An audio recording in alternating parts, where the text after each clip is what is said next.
أعوذ بالله من الشيطان الرجيم بسم الله الرحمن الرحيم وإن كنتم في ريب مما نزلنا على عبدنا فأتوا بسورة من مثله وادعوا شهداءكم من دون الله إن كنتم صادقين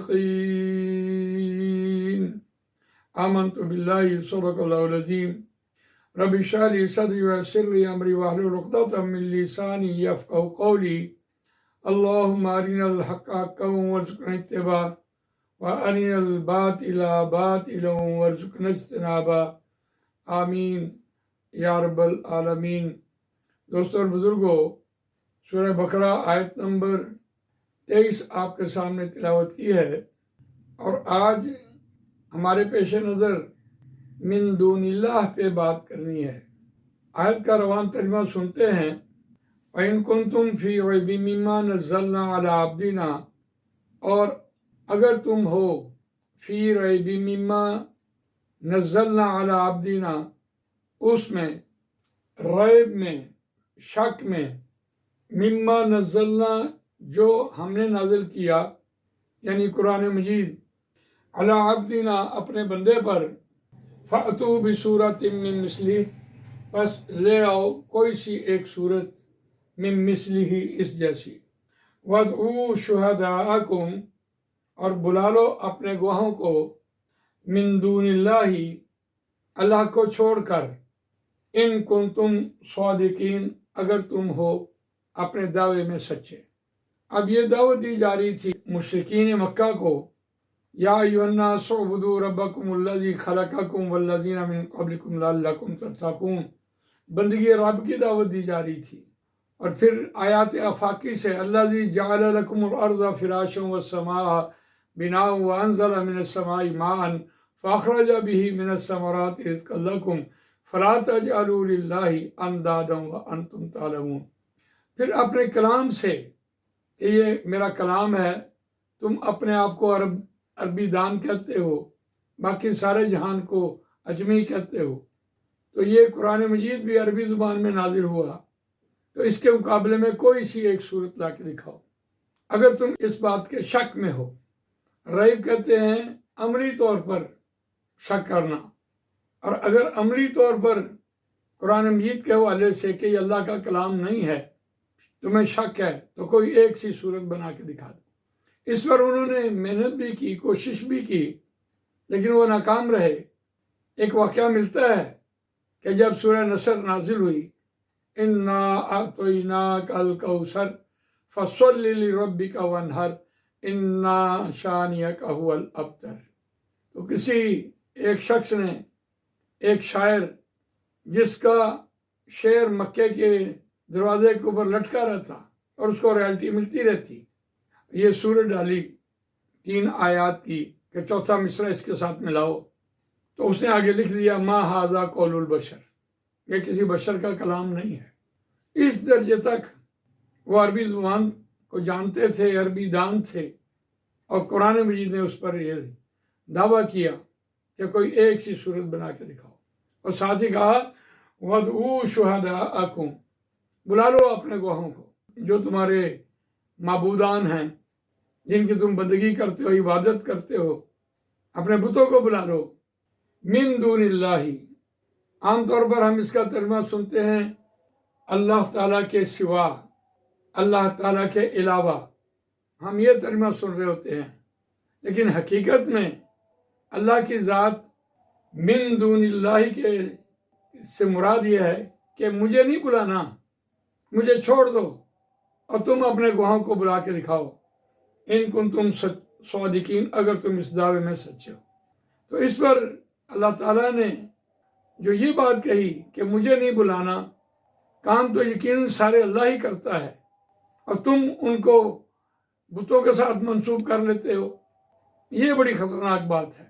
اس بات کو قرآن مجید نے یوں سمجھایا کہ حضرت ابراہیم علیہ السلام نے دعا مانگی، وَإِذْ قَالَ إِبْرَاهِيمُ رَبِّ اجْعَلْ هَٰذَا بَلَدًا آمِنًا وَارْزُقْ أَهْلَهُ مِنَ الثَّمَرَاتِ مَنْ آمَنَ مِنْهُمْ بِاللَّهِ وَالْيَوْمِ الْآخِرِ قَالَ وَمَنْ كَفَرَ فَأُمَتِّعُهُ قَلِيلًا ثُمَّ أَضْطَرُّهُ إِلَىٰ عَذَابِ النَّارِ، جس نے میرا انکار بھی کیا ہوگا میں اس کو بھی اس دنیا میں پورا کروں گا اور پھر آگ کے عذاب کی طرف اس کو مجبور کر دوں گا، گھسیٹ لاؤں گا۔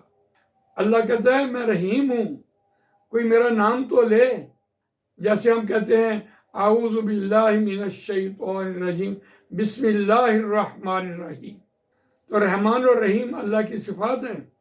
صرف یا اللہ کہنے سے اللہ کی رحیمیت جوش مارتی ہے اور ان آدمی کا کام کر دیتی ہے، آدمی کے ہر ضرورتیں پوری کرتی ہے۔ تو وہ اللہ کی ذات، وہ کہتا ہے مجھے نہ بلاؤ، مجھے چھوڑ دو اور تم اپنے بتوں سے یہ کام کروا کے دکھاؤ۔ تو کیسی خوبصورت بات کہی۔ اس کو یوں سمجھتے ہیں کہ ایک شخص ہے، وہ کسی بزرگ کے پاس گیا، اس نے جا کر دعا کروائی اور اس بزرگ نے ہاتھ اٹھا لیے، یا اللہ اس سائل کا مسئلہ حل کر دے، سائل کی مراد پوری کر دے۔ سائل کی مراد پوری ہو گئی اور اس شخص نے کیا کیا کہ میں پیروں کے پاس گیا تھا، بزرگوں کے پاس گیا تھا اور انہوں نے میرے لیے دعا کی اور میرا کام بن گیا۔ گویا اگر اولاد کے لیے گیا، اپنے بچے کا نام پیرادتا رکھ دیا، تو اللہ تعالیٰ کو یہ بات بڑی ناگوار ہے۔ اللہ کا کہنا یہ ہے کہ اس کو یہ کہتے کہ تم میرا نام نہ لو، تم پھر کوئی کام کر کے دکھاؤ، یقیناً اس نے بھی میرا ہی نام لیا ہے تو میں نے تمہارا کام کر دیا ہے۔ من دون اللہ سے یہ مراد ہے کہ مجھے چھوڑ دو، تم جب میرا نام لیتے ہو تو میں کام جا کے کر آتا ہوں اور تم اس کو بتوں کے ساتھ منسوب کر دیتے ہو۔ یہ بڑی ناگواری کی بات ہے۔ کام اللہ کرتا ہے اور ہم کسی اور کے ساتھ اس کو منسوب کر دیتے ہیں، یہ بات خالص نہیں رہتی۔ خالص ہونے کے حوالے سے قرآن مجید نے یہ دلیل دی ہے۔ سورہ بقرہ آیت نمبر 186 دیکھیے، وَإِذَا سَأَلَكَ عِبَادِي أَنِّي فَإِنِّي قَرِيبٌ أُجِيبُ دَعْوَةَ الدَّاعِ إِذَا دَعَانِ فَلْيَسْتَجِيبُوا لِي وَلْيُؤْمِنُوا بِي لَعَلَّهُمْ يَرْشُدُونَ۔ اور جب میرے بندے میرے بارے میں آپ سے پوچھیں، سوال کریں، تو آپ کہہ دیجئے کہ میرا اللہ تو قریب ہے اور وہ ہر پکارنے والے کی پکار کا جواب دیتا ہے جب وہ پکارے۔ اجیبوا دعوت الداعی اذا دعان فلیستجیبوا لی ولیؤمنوا بی لعلہم یرشدون۔ بس چاہیے کہ وہ بھی میری بات کو مانیں اور قبول کریں، فلیستجیبوا لی ولیؤمنوا بی، اور مجھ پر ایمان لائیں، مجھ پر ایمان رکھیں، لعلہم یرشدون، شاید کہ وہ راہ پالیں، ہدایت پالیں۔ تو اس اعتبار سے دیکھیے، اللہ کا یہ کہنا ہے کہ جس کے پاس تم گئے ہو اس نے بھی تو مجھے پکارا ہے اور میں نے تمہیں بھی پیدا کیا، تم مجھے پکارو تاکہ میں تمہارے سارے مسائل حل کروں، تمہاری ضرورتیں پوری کروں۔ تمہارا یہ ایمان خالص نہیں ہے، تم جو وہاں جا کر اس کے پاس چل کر گئے ہو، یہ بھی بات مجھے ناگوار ہے۔ میں تو ہر پکارنے والے کی پکار کی بات پکارنا سنتا ہوں اور اس کا جواب دیتا ہوں۔ جب انسان اللہ ایک مرتبہ کہتا ہے تو اللہ 70 مرتبہ کہتا ہے ہاں میرے بندے۔ تو اس اعتبار سے خالصتاً اللہ پر عقیدہ اور ایمان اور یقین انسان کو رکھنا چاہیے اور ہونا چاہیے، تاکہ اللہ ہی ہمارا مددگار ہے اور اللہ ہی ہمارے سارے کام سنوارتا ہے۔ اللہ پر خالص ایمان ہونا چاہیے۔